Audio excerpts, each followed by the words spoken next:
네, 한치호의 이슈픽입니다. 제 옆에는 한코나님이시죠. MBN 투자경제연구소 한치호 수석연구원님 나와 계십니다. 안녕하세요. 네, 안녕하십니까. 네, 반갑습니다. 오늘이 11월 18일 금요일입니다. 금요일인데 뭐 주식시장은 약간 보합으로 끝났고 이제 많은 분들이 궁금해하시는 이제 코인 시장도 지금 보면 여러 가지 FTX 사태로 들끓고 있고. 네. 자, 그러면 우리는 지금 뭘 해야 될까요? 지금이 국회에서는 뭘 하는 시기인지 아시죠? 지금 한참 이 예산안을 맞아요. 다루는 이런 네. 시기예요. 그 예산을 다루면 중요한 게 뭐가 있을까요? 예산은 결국은 정부의 돈을 어떻게 어디다 쓸 것이냐를 하는 거잖아요. 네네. 근데 정부 예산은 뭘로 만들어지죠? 국민의 세금으로 만들어집니다. 따라서 세금을 얼마 내느냐가 국민들의 최우미의 관심사예요. 맞습니다. 정부의 예산안이 커지면 커질수록 나의 세금을 내야 되는 부담은 커진다. 그렇죠. 이런 거죠. 그러니까 세금도 보시면 뭐 직접세, 간접세 있고 하지만 예를 들어서 우리가 지금 소비세 같은 경우는 뭐 누구나 다 똑같이 내고 있는 거죠. 그러니까 여러분들이 소주 한 잔 드시면 소주 한 잔 먹는 사람이 드시는 분이 재산이 거기. 100억이 있건 1000만 원이 있건 세금 내는 건 똑같아요. 맞아요. 네. 근데 또 그렇지 않은 경우도 있단 말이죠. 재산세, 재산세 뭐 양도세, 맞네요. 소득세 이런 거는 많이 버시는 분이 많이 내야 돼요. 근데 사실은 선진국으로 갈수록 많이 버시는 분들이 많이 내서 복지를 좀 하고 있는데 여기서 이제 이런 얘기가 나오죠. 보편적 복지냐, 뭐 선별적 복지냐, 뭐 기본소득이 뭐냐. 네네네. 아, 머리 너무 아파. 네. 그래서 네.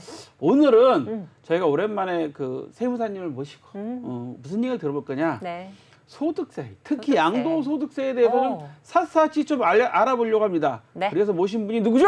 네, 그렇습니다. 오랜만에 찾아주셨는데요. 세무에게 다이멜 조승근 대표 세무사님 모셨습니다. 안녕하세요. 네, 안녕하세요. 안녕하세요. 반갑습니다. 네, 오랜만에 아, 뵙습니다. 네, 괜히 저- 바쁜 척 좀 했습니다. 아, 이거 돈 버느라고 너무 바쁜 척 하셨는데 네. 사실은 세무는 이렇게 신고하는 기간도 있고 하기 때문에 네네. 그때는 사실 저희가 모시기가 힘들어요. 왜냐면 세무사님도 거래처가 많기 때문에 그렇죠. 거래처에서 뭐 부가세 이거 맞는 건가요? 이거 어떻게 할까요? 뭐 이렇게 질문 오면 다 대답을 해주셔야 맞아요, 되거든요. 맞아요. 그래서 우리 조승근 세무사님처럼 젊지만 바쁘신 세무사님들은 이때 엄청 바쁘셔서 제가 방송에 좀 나와주세요. 그러면 출연료 얼마 줄 건데요? 이러면 제가 솔직히 모시기가 좀 어렵습니다. 네. 그런데 출연 때문에 나오시는 게 아니라 젊은 세무사님으로서 네. 많은 시청자 여러분께 올바른 세무 상식과 정보, 네. 투자 정보와 지식을 알려드리기 위해서 오늘 나오셨습니다. 그래서 오늘은 그렇습니다. 제가 좀 여쭤보고 싶은 게 네. 양도세에 대해서 좀 다 여쭤보고 싶어요. 네. 도대체 세금이 뭐야? 소득세 뭐 여러 가지 있는데 네. 오늘 양도세에 대해서 좀 이야기를 해보려고 합니다. 양도세 뭐죠? 양도세가 뭐냐? 네. 양도세부터 정의를 좀 해달라는 말씀이신 그렇죠. 것 예. 같은데요.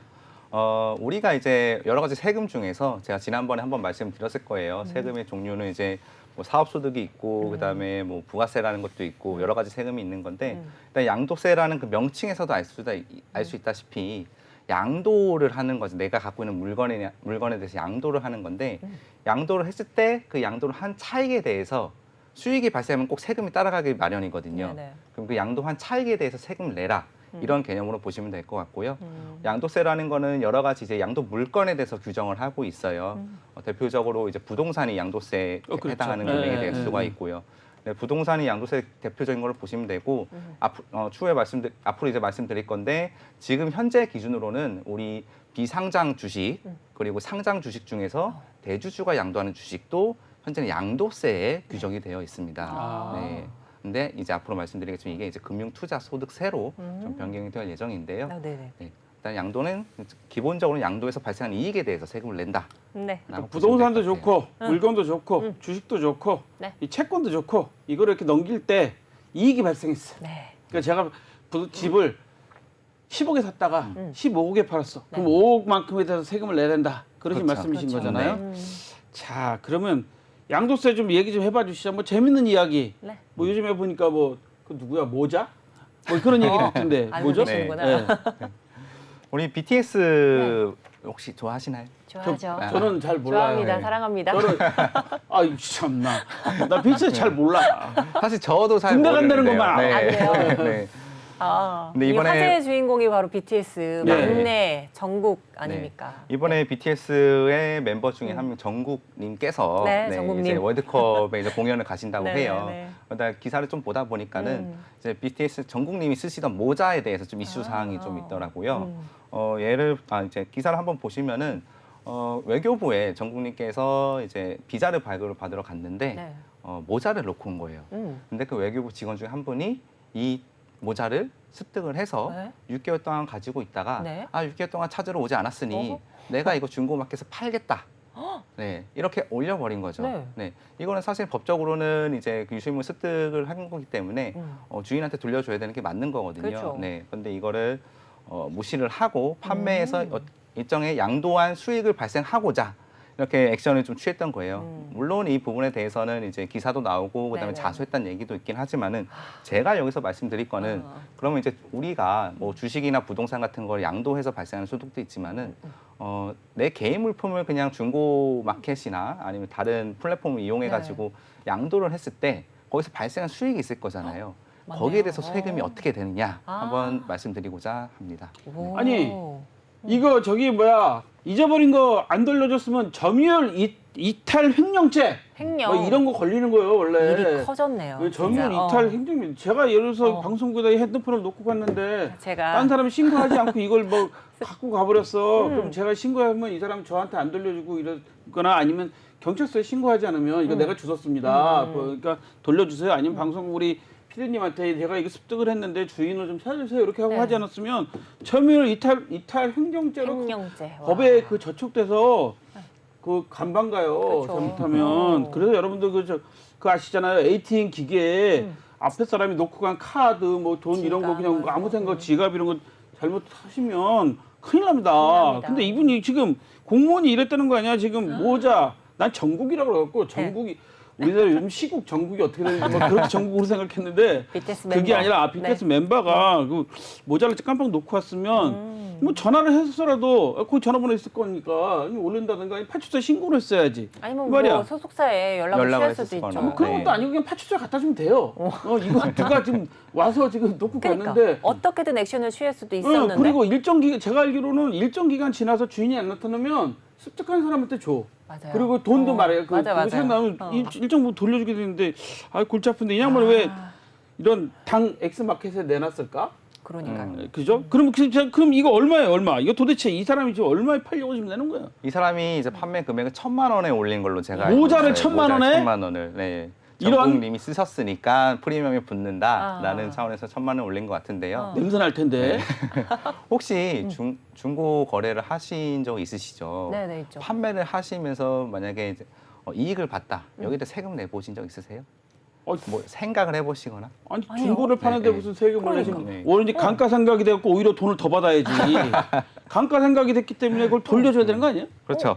우리가 이제 세금의 기준, 매기는 기준이 있어서 일단 말씀드렸다시피 수익이 발생하면 그 수익에 따라서 무조건 세금이 나오는 기준이라는 게 있거든요. 근데 지금 표를 한번 보여주시면은 중고 거래 과세 기준이라는 게 있어요. 중고거래 과세 기준이라는 차트 네, 네. 한번 아, 띄워주시면은 설명 이어가겠습니다. 네, 네, 네. 계속 네, 이야기해 네. 주시죠. 네. 지금 보시면은 중고거래 과세 기준이라는 것은 계속적으로 반복적으로 영리를 추구하기 위해서 뭔가 사업을 하기 위해서 중고 거래를 한다. 이럴 경우에는 이제 사업 소득세로 과세가 될 거예요. 네, 네. 지금 양도소득세 아까 말씀하셨는데 이거는 하나의 물건을 가지고 일시적으로 양도하는 것이 아니고 그냥 계속 반복적으로 내가 중고 물품을 구매를 해서 타인에게 다시 팔고 또 구매해서 팔고 이런 식으로 계속 반복적으로 내 소득을 창출하기 위해서 하는 행위는 사업으로 보게 돼요. 그렇겠네요. 네. 아, 그래서- 그러니까 반복적으로 하는 거니까 네. 이게 고물상이네, 그러니까 일종의 맞네요. 일종의 고물상이나 고물상이나 마찬가지. 마찬가지네. 사업한 게 아니 맞아요. 근데 대부업법에도 제가 아는 대부업법에도 이렇게 정의돼 있어요. 그냥 제가 문정은 앵커한테 100만 원 한번 빌려준 거는 저는 대부업자가 아니에요. 근데 이거를 반복적으로 다른 사람한테도 빌려주고 이렇게 하면 이거 대부업자로 신고를 해야 돼. 그렇죠. 맞네요. 안 하면 네. 처벌받아요. 비슷한 거네, 똑같은 네. 거네요. 그래서 중요한 거는 계속 반복적, 그다음에 아. 영리를 추구하느냐 이렇게 되어 있고요. 일시적으로 개인 간의 물품 거래 같은 경우는 우리나라 자체에서도 이제 과세 기준으로 삼고 있지는 않습니다. 아. 그래서 우리 일반 개인들이 본인이 사용하던 뭐 골프채라든지 가전제품 같은 거 그냥 중고 땡땡에 뭐 내놓으신다 경우에는 뭐 세금 걱정 없이 아. 그냥 수익을 이제 아, 하시면 될 것 그러니까. 같습니다. 그러니까 내가 쓰던 이 노트북이 오래돼가지고 아니면 거기다 중고 땡땡에다가 이거 좀 사실 분 아니면 내가 쓰던 의자가 좀 저기다 땡땡 아기들이 쓰던 뭐 용품이 있는데 이제 그쵸, 아기가 그런 거 커서 많죠. 안 쓰니까 땡땡 이렇게 올려놓으면 한 번 정도 이렇게 거래하고 자주 하는 게 아니라 그냥 내가 쓰던 거니까 이렇게 하고 그거는 비과세인데 네. 맨날 매일 올려 땡땡 올리면 이거는 이제 과세가 될 수 있는데 그걸 어떻게 잡아내요? 사실 이런 중고 플랫폼 같은 경우에서 저희 같이 일반 개인들은 그냥 일시적으로 한 번씩 그쵸. 판매를 하잖아요. 근데 이런 플랫폼을 이용해가지고 플랫폼에서 과세가 안 된다는 걸 이용해가지고 그냥 사업자들이 아이디나 판매자 뭐 파가지고 계속 올리는 거예요. 똑같은 물품을. 만약에 뭐 신발을 하나 해외에서 구매를 해왔다. 역시 해외에서 구매를 해와서 중고 그 플랫폼에 올리는 거죠. 이럴 경우에는 이제 과세관청에서 좀 포착할 수 있는 여지가 있는데요. 아직까지는 우리나라 중고 플랫폼에서 이제 과세 당국에다가 이 중개 매출이라든지 아니면 얼마나 이제 판매자들이 이제 매출이 발생했는지 세세하게 이제 과세할 수 있는 기준이 명확히 정해지지가 않아요. 그래서 이번에 7월달에 정부 세제 개정안이 나왔는데 이 세제 개정안에서도 이런 플랫폼 사업을 운영하는 사업자들은 이제 중개를 해주는 그 판매자와 매매자가 구매자 간의 거래 내역을 이제 국세청에 공개하도록 이제 개정안이 올라가 있는 상태입니다. 아, 그러니까 이제 이번 그 세법 개정안에 올라가 있는 거죠. 내년에 적용될 그러니까 올해 세법 매년 세법은 매년 그 개정하잖아요. 왜냐면 시대에 맞게 또 가격에 맞게 집값도 많이 올랐기 때문에 맞아요. 이제 올라야 되고 인플레 되고 올린다는 말씀인데 여기서 팁 하나 제가 알려드리면 이거 아주 고급 정보인데. 뭔가요? 이거 정말 세무사님들이 좀 한 고급 정보를 알아두세요. 이거 제가 좀 메모 많은 준비하겠습니다. 메모. 제가 갖고 있는 그 네. 정보를 갖고 휴민트를 갖고 말씀드리는 건데 소송을 하잖아요. 우리가 돈을 빌려줬다 뭐 했다 무슨 소송을 하게 될 경우에 거기 그 법정에 세무서 직원이 나와서 지켜보는 수도 있어요. 그래서 저분들이 세금을 안 내고 무슨 거래를 했구나 이런 거 지켜보는 경우 많습니다. 진짜요? 지금 왜 이 말씀드리냐면 중고거래 당땡 마켓에 지금 이제 내년부터는 이제 국세청에다 그거를 신고하라고 지금 하고 있잖아요.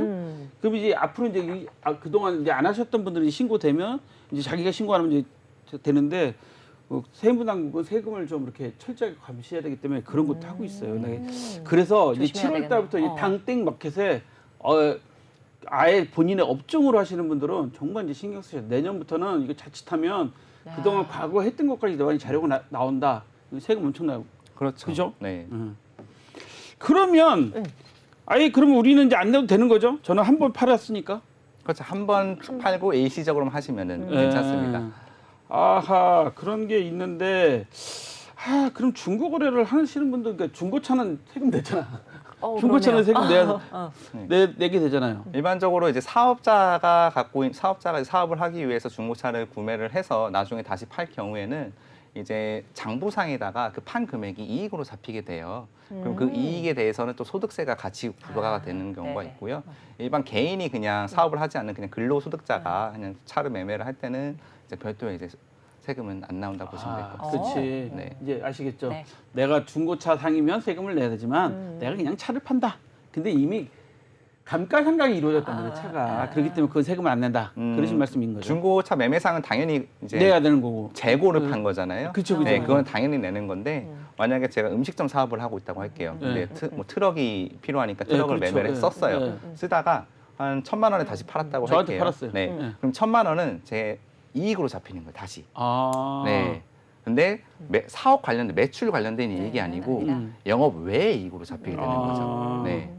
그렇게 되는 거군요. 네. 되네요. 사업자는 그렇게 과세가 된다고 사업자는 보시면 될 것 어떻게 같습니다. 네. 사업자는 개인은 거의 과세가 그렇죠. 되지 않는 사업자 거고. 같은 경우는 그 차를 사가지고 이용해서, 이용해서 사업을 그 했기 때문에. 감가상각이라는 걸 사용을 했기 때문에 비용 처리를 했기 때문에 팔았을 땐 다시 수익이 들어온다라고 보시면 될 것 같아요. 아하.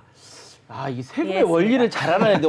그러니까요. 어떻게 세무사 시험 이렇게 합격했는지 나 궁금해 죽겠어 아주. 그냥 왜냐하면 생각해 보십시오. 세금의 원리는 지금 말씀하신 것처럼 사업용으로 하신 분들은 이미 감가상각으로 경비를 털었기 때문에 세제 혜택을 본 거야.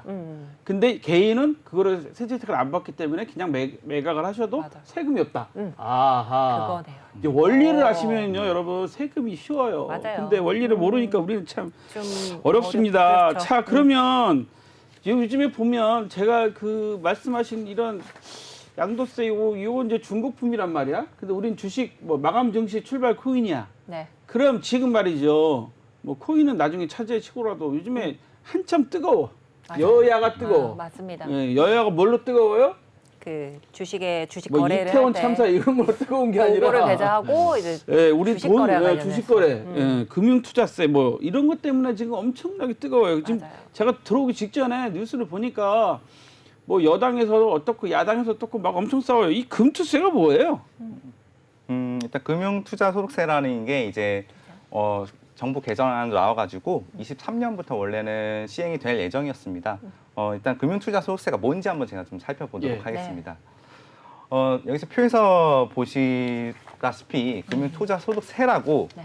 제가 지난번에 세금의 종류에 대해서 여러 가지 말씀드렸는데 이건 아마 처음 보시는 세목 중에 하나일 거예요. 근데 사실은 이게 처음 나오는 건 아니고요. 개념 자체가 처음 나오는 건 아니고 아까 제가 양도소득 중에서 비상장 주식을 양도했을 그쵸. 때 또는 대주주인 상장회사의 대주주가 그 주식을 양도했을 때는 세금이 과세된다고 되어 있었어요. 수익이 발생했을 때.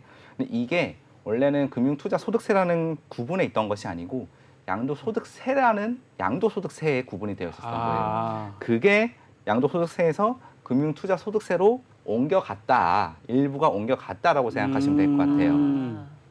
근데 여기서 추가로 과세가 되는 것이 말씀드리는 게 비상장 주식을 양도하거나 대주주가 상장 주식을 양도했을 때 이때만 이제 세금이 과세가 됐었는데 이제는 금융투자소득세라는 거 새롭게 들어오면서 소액 주주들도 이익을 봤으면은 주식 투자를 해서 이익을 봤으면은 세금을 내라. 하고 소액 주주들까지 같이 포함을 시켜버린 거죠. 네. 아니 그러면 개미의 간을 빼먹겠다는 거야? 그러니까요. 개미의 간을 빼먹겠다는 이게 이 나쁜 사람들 아니야. 벼룩의 간은 들어봤어도 개미의 간은 또 처음 들어봤네 이거. 아 그래서요. 이거 그래서- 어떻게 했다는 게 도대체? 개미의 간을 빼먹겠다고 말씀을 하실 수도 있는데요. 네. 우선은 그래도 모든 소득에 대해서 1원이라도 수익이 발생했다라고 해서 세금을 과세하는 건 아니고요. 이제 기본 공제라고 하는 것이 있어요.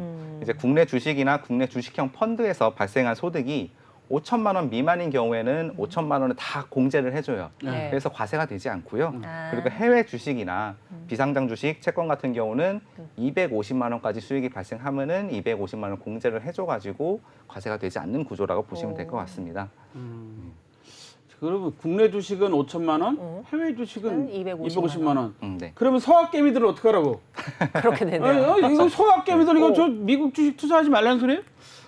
투자하지 말라는 얘기는 아닌 것 같은데 아무래도 이 공제 금액이 좀 큰 차가 있는 것 같은 경우는 국내 주식을 좀 더 활성화하기 위해서 국내 시장에 좀 더 많은 투자가 이루어졌으면 좋겠다라는 이제 정부의 취지가 들어가 있지 않을까라는 생각이 들고 있습니다. 아니 근데 지금 궁금한 게 이제 우리 좀 토론 좀 한번 해봅시다 이거 가지고 이거 왜냐면 우리 지금 마감 증시기 때문에 해야 돼 이거 왜냐하면 아니 국내 주식을 활성화시키자 그러면서 세금을 더 받자 그러면 어떡하고 여기 보니까 무슨 협회 한국 주식투자 뭐 협회인가 주식투자자연합회 이분들은 촛불 시위를 한다는 거 아니에요. 이거 맞아요. 빨리 이거 세금 없애든지 지금 유예를 시키라고 하고 있는데 맞아. 지금 갑자기 입장을 보니까 뭐 지금 그 정부 여당에서는 유예를 2년간 하자. 우리나라 주식시장이 약간 어려우니까 그러고 있는데 야당에서는 아예 안 된다. 이거 뭐 약속됐던 거다. 부자 감세 아니냐 이러면서 지금 잠깐 보니까 조금 전에 그 긴급 기자간담회를 열었다고 그래요. 민주당 그래요? 정책의장이 뭐 열어서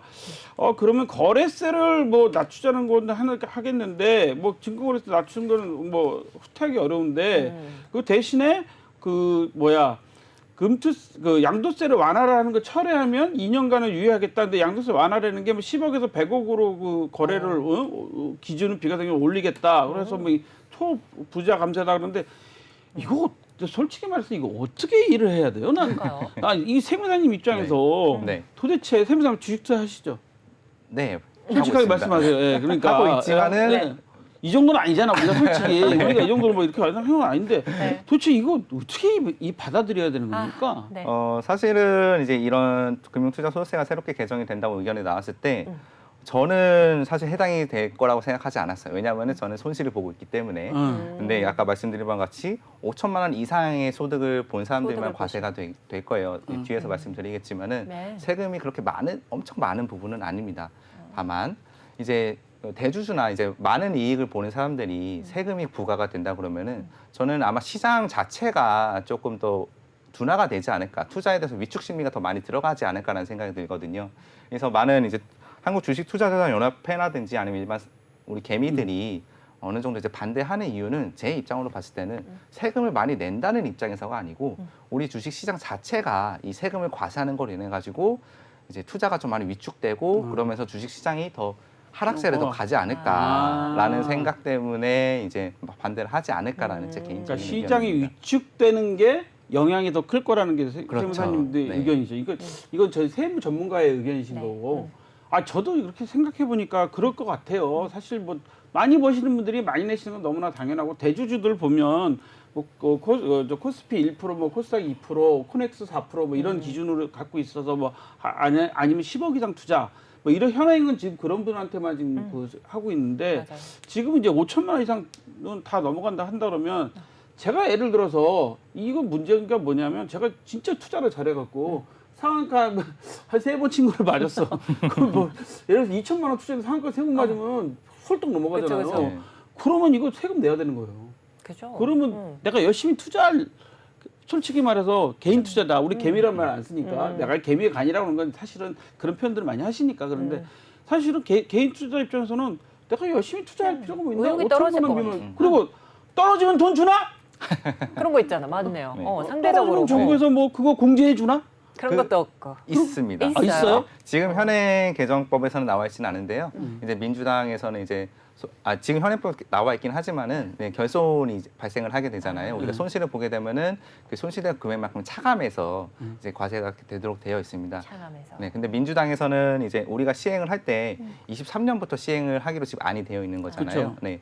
그럼 민주당에서는 이 23년부터 바로 과세를 하게 되면은 그 충격이 너무 크니 22년도에 손해 본 것도 같이 계산해서 23년도에 과세를 하겠다라는 입장을 취하고 있는 상태입니다. 그러니까 지금 내년부터 바로 22년부터 바로 이게 과세를 해야 되는데 지금 이 정리를 할게요. 정리하면 국민의힘에서는 지금 그 2년을 유예하자 이런 그래서 2025년부터 하자 뭐 이런 입장인 것 같고 네. 지금 민주당에서는 뭔 소리냐 우리 약속된 대로 내년부터 하자. 다만 지금 세무사님 말씀하신 것처럼 손실본 부분에 대해서도 계산을 해주자. 네. 뭐 이런 그 입장인 거잖아요. 그죠? 그렇죠. 야 그러면 손해 본 사람은 그 공제해 준다는데 손해 본 우리 개인 투자자들은 이미 마이너스 30몇 프로, 40몇 프로 났는데 저도 이거 들이대고 지금 화내고 싶어요. 근데 이 금투세를 이렇게 하겠다는 거. 야, 참 어려운데 이게 사실 이재명 대표도 지금 사실은 유예를 한번 검토해보자고 했다는데 당 차원에서 힘든 것 같아요. 우리 정치 얘기를 하려는 게 아니라 지금 금투세 얘기를 한다고 지금 하는 건데, 야, 그럼 이거 어떻게 해야 되는 거예요, 이거 사실은? 뭐 보완이 될까요, 이거?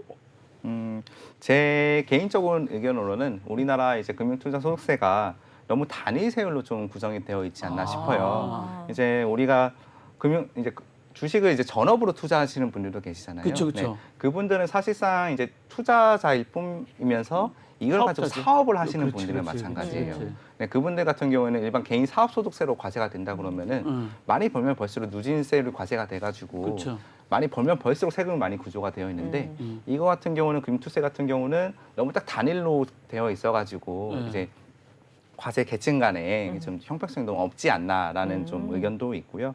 그리고 두 번째 같은 경우는 이제 주식을 장기로 투자하면 할수록 이제 시장 상황이나 아니면 나라 발전에 좀 더 많이 도움이 되는 경우도 있잖아요. 맞아. 부동산 같은 경우는 이제 장기 보유하는 경우에는 장기 보유 공제라는 게 있어요. 그쵸. 네, 주식 같은 경우도 우리 현행에 나와 있는 개정 안에서는 이제 주식을 투자하는 발생한 소득에 대해서 장기 보유 공제라는 그런 항목들은 배제가 되어 있거든요. 네, 그럼 다 단기 투자를 가정하고 이제 나와 있는 개정안이라서 이런 부분에서 조금 뭔가 좀 보완을 보완이 해야 좀 될 필요하지 않나라는 의견입니다. 아하, 이 세무사님 아주 중요한 얘기 하셨어요. 장투. 장기 투자해서 수익을 많이 내시는 분들. 제가 어느 유퀴즈인가 어떤 프로그램에서 보니까 네. 주식 장기 투자해서 뭐 삼성전자 10년 투자했다 뭐 이런 분들 나오시더라고요. 그런 분들 나와서 얘기해 주신다 보니까 그런 분들 그러면 수십억 벌었으면 그런 분들은 만약 이 세금에 이 법에 걸리면 그냥 세금 엄청 내는 거죠. 그렇죠. 야, 그럼 그분들이 장투를 할까? 그리고 지금 말씀하신 것처럼 그런 그 고액 투자자 내지는 또 아니면 그런 그 고액 대주주들이 이 주식을 갖고 있으려고 의미가 있을까? 뭐 연말 되면 한번 정리하고 뭐 이렇게 되면 시장이 또 그것 때문에 요동치고 사실 연말 되면 그런 것 때문에 요동치기도 해요. 공무원들 중에는 그 재산 신고하시는 분들은 연말 되면 한 12월 초 되면 팔기 시작해요. 그래서 저 뭐 하고 그랬다가 연말 기준으로 재산 신고하니까 그때는 재산 신고 없다고 했다가 또 1월 달에 또 사고 그런 분들 있잖아요. 그렇죠. 야, 그러니까 이게 법이란 게 만드는 게 되게 단히 어려운 거예요. 네. 다 피해가는 거예요. 그리고 좋은 뜻으로 만들었는데 피해는 누가 봐? 우리들이 봐. 개인들이 본단 네. 말이죠. 이거 참 한번 시청자분 제가 왜 이 세무사님 나오셨을 때 이 주식 투자세 이거를 금융투자세 금융투자세 이 얘기를 하냐면요. 제가 사실 지금 연락을 엄청 많이 받았어요. 저의 의견이 뭐냐. 아. 저한테도 저 주변의 지인들이 너의 의견이 뭐냐. 어떻게 될 것 같으냐. 네가 현재 얻은 정보에 의하면 될 것 같으냐 안 될 것 같으냐 물어본 분들이 있어요. 이분들 왜냐면 팔려고 그러는 거거든 지금. 그래서 이런 것들을 우리가 정말 신중하게 생각하셔야 될 것 같아서 제가 오늘 방송 보라 그랬습니다. 네. 네. 자, 그러면 제가 네. 흥분을 좀 했어요. 죄송합니다. 자, 그럼 우리 저 부동산 이 양도세 이거 복잡하더라고.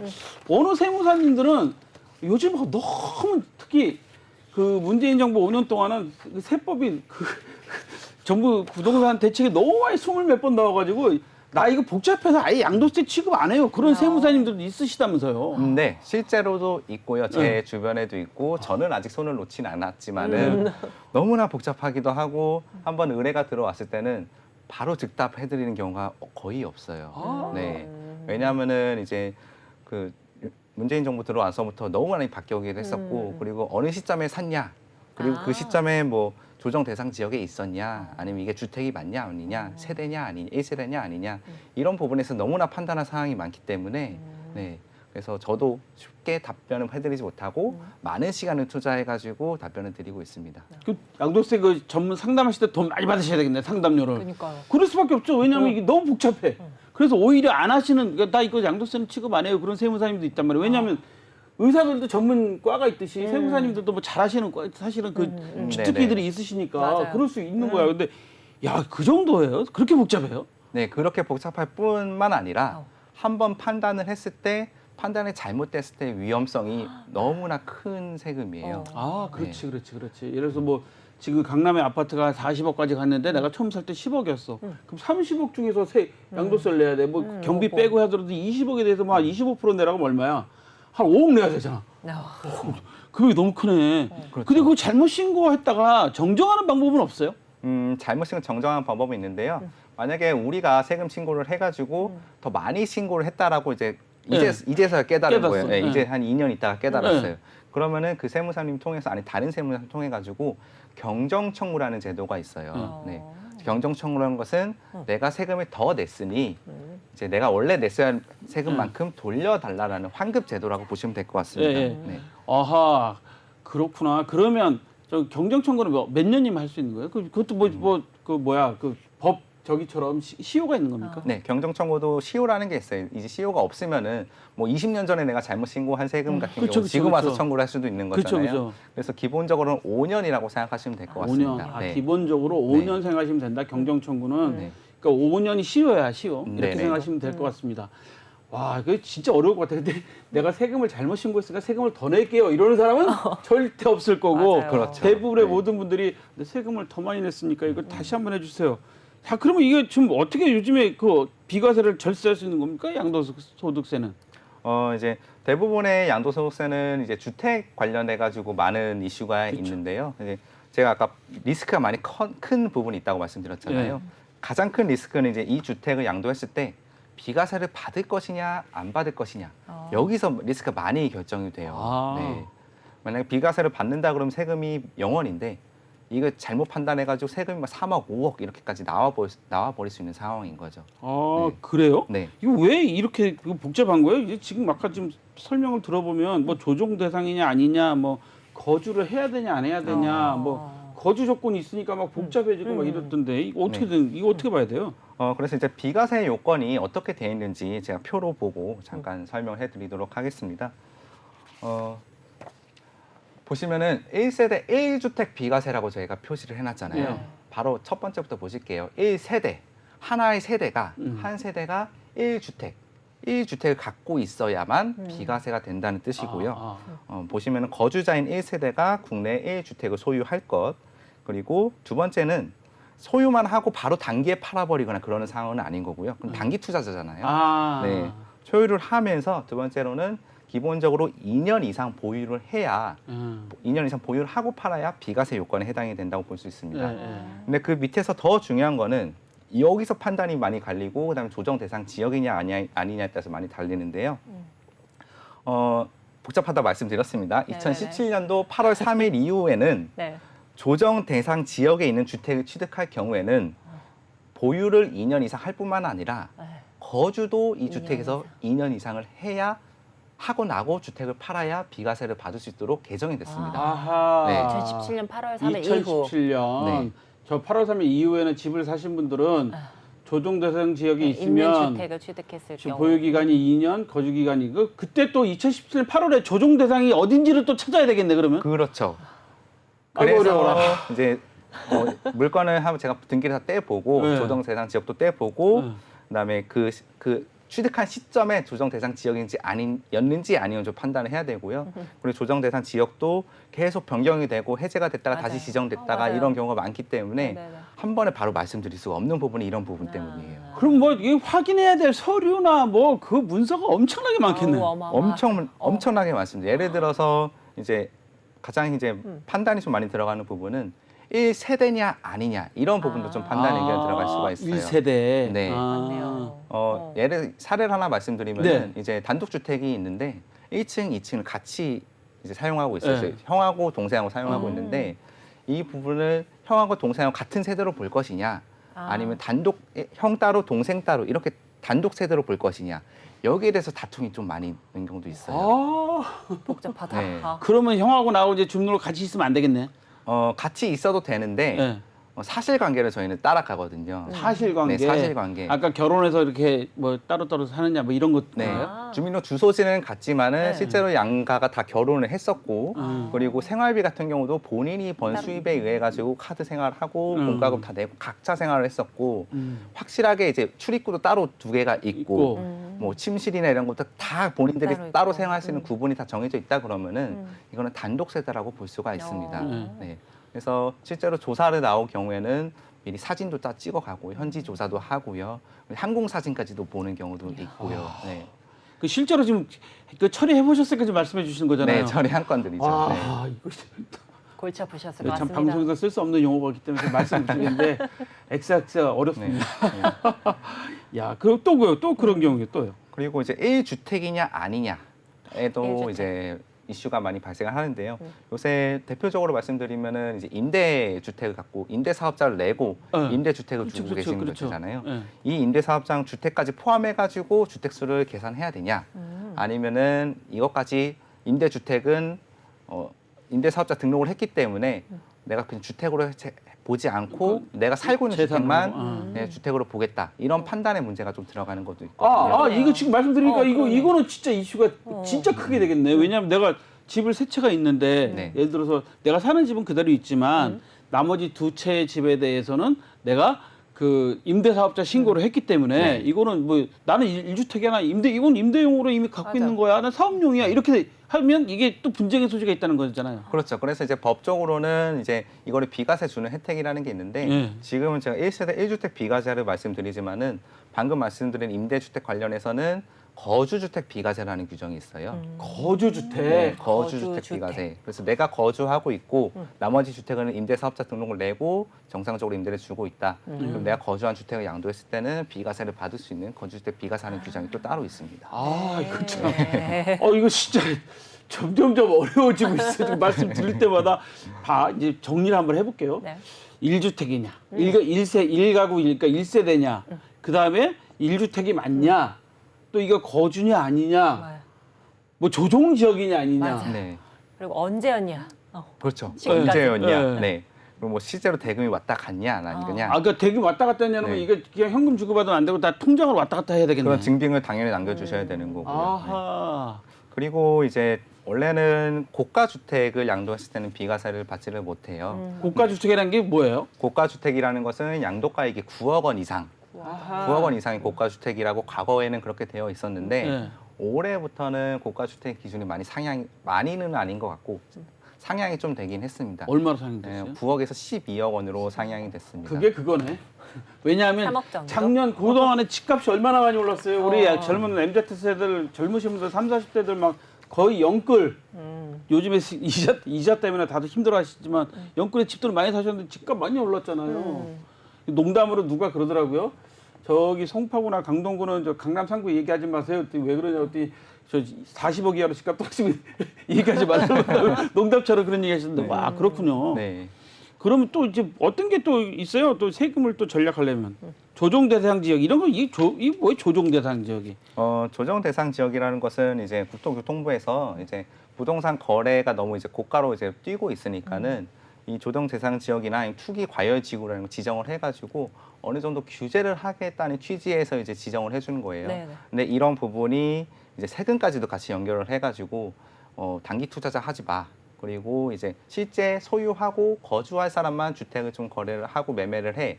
이런 입장에서 이제 규제를 하기 위해서 좀 많이 진행을 했던 건데 네. 요새 부동산 시장을 보시면 아시겠지만은 많이 가격이 딱 하락이 되고 있고 그리고 역대 거래량이 역대 최저예요. 지금 제가 기사를 보기도 했었는데 IMF 이후로부터 역대 최저라고 합니다. 서울 거래량이. 그래서 이제 최근에 2022년 11월 14일에 조정 대상 지역을 대폭적으로 다 해제를 시켰어요. 표에서 보시면 아시겠지만 과거에 왼쪽에 보시면 현행이 서울이랑 그리고 경기권의 대부분의 경기권이 다 조정 대상 지역이었고요. 그리고 인천, 세종, 그리고 심지어는 과거에는 부산까지도 이렇게 다 조정 대상 지역으로 묶여 있었습니다. 야. 워낙 이제 부동산 거래 가격이 확 뛰고 그쵸. 이제 좀 안정화를 시켜야겠다는 취지에서 했었는데 지금은 상황이 완전 반대가 됐죠. 거래가 아예 없어지고 부동산 가격이 하락을 하니까 네. 거래를 좀 더 활성화시키기 위해서 오른쪽과 같이 조정 대상 지역을 다 해제를 시켜버렸어요. 현재 22년 11월 14일 기준으로 보시면은 네. 일단은 서울은 아직까지도 부동산 가격이 좀 높다라는 판단에서 그런지 전부 다 조정 대상 지역이고요. 그리고 경기권에서는 과천이나 성남, 하남, 광명 이 네 개 시에서만 조정 대상 지역으로 지금 지정이 되어 있습니다. 나머지는 다 해제가 됐다고 보시면 될 것 같습니다. 아하, 그러니까 저희 보니까 과천, 성남, 하남, 광명이니까 광명도 지금 신도시 만든다고 맞아요. 지금 그래서 제가 그쪽으로 많이 다니는데 네. 요즘 거기 요즘 한참 공사 이제 시작을 했어요. 근데 광명은 아시다시피 LH 직원들이 거기다 무슨 땅 사가지고 투기해갖고 막 한참 그곳이죠. 국민적인 공분을 그쵸. 샀던 그런 지역이고 하남도 지금 신도시 뭐 그래갖고 엄청 돼 있고 와 그 과천도 마찬가지 뭐 그런 맞습니다. 지역이고 하네요. 그럼 야 그러면 이 조정 지역 벗어나고 뭐 합니다. 그럼 자 여기서 이제 우리가 지금 사실 원고 없는 내용 양도세 전략하려면 뭐부터 해야 됩니까? 양도세를 전략하려면 어떤 것부터 하셔야 네. 되냐고요.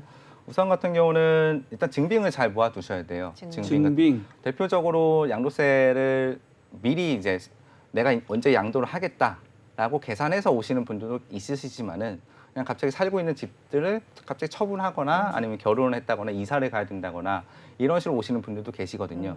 그러면 이분들은 아무런 생각이 없으다가 지금 계약을 하고 와서 계약을 했기 때문에 양도세 신고를 해주세요라고 오시는데 양도세 같은 경우는 주택을 취득했을 때 취득 가액이 있을 거고요. 네. 그리고 인테리어 비용도 있을 거고요. 그렇지. 그리고 이제 취득세도 냈을 거고요. 그렇죠. 이런 이제 증빙들이 있어야 되는데 네.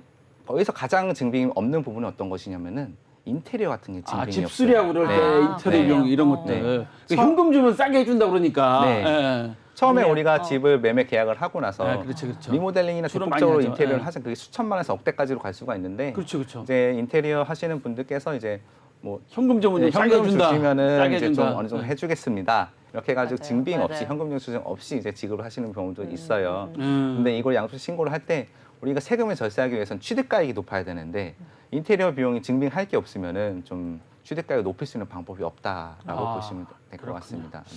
아, 세무사님하고 지금 할 얘기가 더 많은데 네. 시간이 다 됐어요. 아유. 세무사님 다음에 또 나오셔서 네.